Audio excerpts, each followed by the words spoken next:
Kebakaran hebat terjadi pada Jumat malam di Jalan HM Riyakudu Lorong Suasana, Kelurahan 8 Ulu, Palembang. Dalam kejadian ini mengakibatkan 2 rumah dan 1 musola ludes terbakar dilalap si jago merah.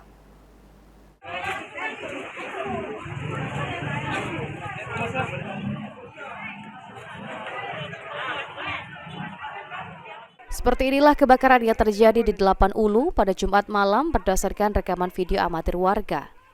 Terlihat api berkobar begitu cepat dan menghanguskan beberapa bangunan di sekitar lokasi kejadian yang terbuat dari bangunan semi permanen. Sementara itu warga yang panik melihat kejadian langsung berhamburan keluar rumah sambil bergotong royong memadamkan kobaran api dengan alat seadanya. Api berhasil dipadamkan kurang lebih 1 jam setelah 10 unit mobil pemadam kebakaran dari kota Palembang dikerahkan. Menurut keterangan warga sekitar, terjadinya kebakaran tersebut diduga akibat korsleting listrik dari salah satu kontrakan. Kobaran api terus membesar setelah bunyi ledakan seperti tabung gas hingga dengan cepat merambat ke rumah yang lain.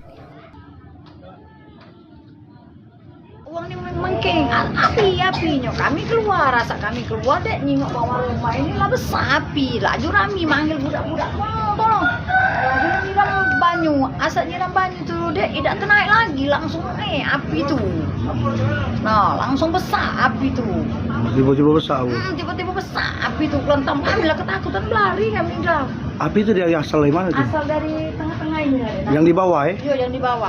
Sempat ada ledakan bagaimana Bu? Ada ledakan. Itu ledakannya? Iya, gas ada gas. Itu.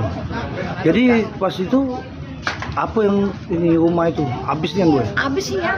Tak kati yang diselamat kah Bu? Tidak kati. Yang diselamat ke? Tidak kati. Kami tuh bangun ke Ainun tidak terbangun kan Ainun punya rumah ini bapak sakit kan stroke kan. Kami bangun kami takut kaget di gunung api kan deh.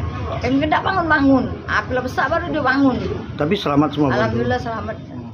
Beruntung tidak ada korban jiwa dalam musibah ini, namun kerugian diperkirakan mencapai ratusan juta rupiah. Suryadi, PAL TV.